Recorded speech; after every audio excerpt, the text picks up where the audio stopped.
হ্যাঁ তো চলো মানে স্যাটিসফাই তো যে ব্ল্যাক হয়নি বা কোনো কিছু একদম চলো টাটা করে দাও টাটা তো শুনে নিলে ওর কাছ থেকে ওর কটা ক্লিপ ভিডিও ফটো আমাদের নেওয়া হয়েছিল, তো সেগুলোই শেয়ার করলাম তোমাদের সাথে।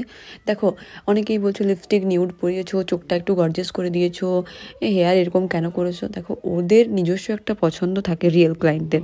তো যাই হোক আমরা নেক্সট লোকেশনে আবার পৌঁছে গেছি। এটা ছিল ওই ডেটেরই আমার অর্থগ্রামের রিসেপশন ব্রাইড। তো ওকে ওর পুরোটাই রিকোয়ারমেন্ট অনুযায়ী সাজিয়েছিলাম।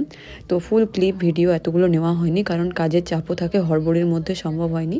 তোর কাছ থেকে রিভিউটা জেনে নিই চলো। তো পূজাকে জেনো, পূজা তোমার কেমন কি লাগলো সেজে? দারুণ লাগছে, জোরে বলো একটু। খুব সুন্দর লেগেছে আমার। কম টাইমের মধ্যে ভালো হয়েছে? কম টাইমের মধ্যে ভালো হয়েছে। তোমার কাছে জোরে সাজার শখটা মিটলো এতদিন। মিটছে, ভালো হয়েছে, স্যাটিসফাই। আগের দিনের মেকআপটা কেমন ছিল? আগের দিনেরটা অসাধারণ ছিল একদম। চলো থ্যাংক ইউ।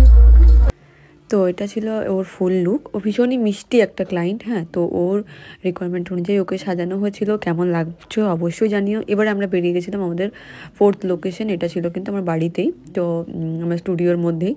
তো দেখতেই পাচ্ছি শর্মিষ্ঠা হেয়ারটা করছে, আমি মেকআপটা করছিলাম, কারণ কি অনেকটাই লেট হয়ে গেছে আর কাউকে তো আর 8টা অবধি সাজানো যাবে না, তো 7টার 7:30টার মধ্যে ছাড়তে হবে। তো সেটা মাথায় রেখেই কাজটা করছিলাম। তো চলো এই ব্রাইডের ফুল লুক, ওর হেয়ারটা কিন্তু ওর ডিমান্ডেই করা হয়েছে।